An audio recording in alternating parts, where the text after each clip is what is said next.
Hi everyone, it's me Jeff Ignacio, the owner of this channel, Everything Siti Nordiana. Welcome back to my channel. Thank you so much for the support, for the comments and like. Kalau anda terdengar bunyi-bunyi kucing itu, macam biasalah kucing saya sedang faham-faham lah ya. So, pada petang ini saya ingin meneruskan reaction saya yang kedua, iaitu Siti Nordiana baru-baru ni pergi ke Taman Negara. Ya, Taman Negara.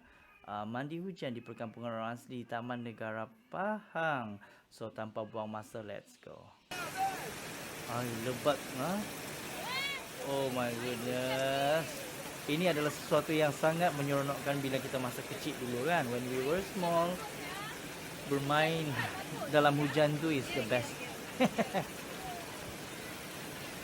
Apa sah semua pakaian hitam Tema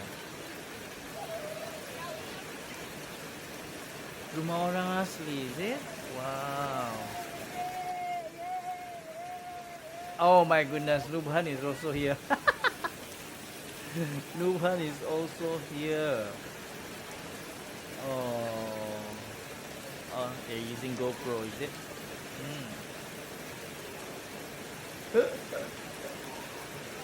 I really like this kind of cuti-cuti, you know. Dia tak ada, how to say, itinerary yang fix, and you can just have fun. Aduh, bestnya. I actually cuma satu benda yang takut. Kilat. Oh, done. Oh, very interesting. So my question to all of you, where have you been since dah boleh rentas negeri, rentas daerah, where have you been? Me, since the announcement of boleh rentas daerah and rentas negeri, saya melawat Mersing 3 minggu lepas lah. Dan 2 minggu lepas saya pergi melawat Melaka. And then the next week saya pergi Sabah cuti. And then last Sunday saya pergi Muar.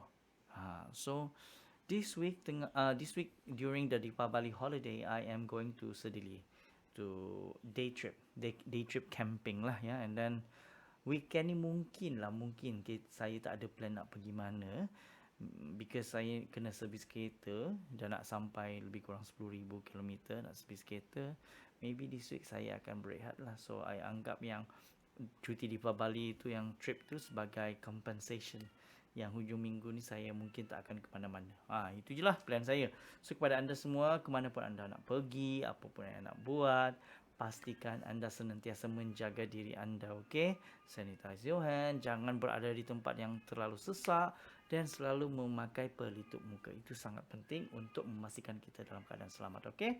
So thank you very much for watching. Saya tension pula dengar bunyi kucing saya. Harap itu menjadi music buat anda. Tapi kalau anda hari-hari dengar bunyi macam ni, aduh, sakit telinga dan boleh stres. Alright, thank you very much for watching my reaction. Till then, take care, stay safe, and hashtag kita jaga kita.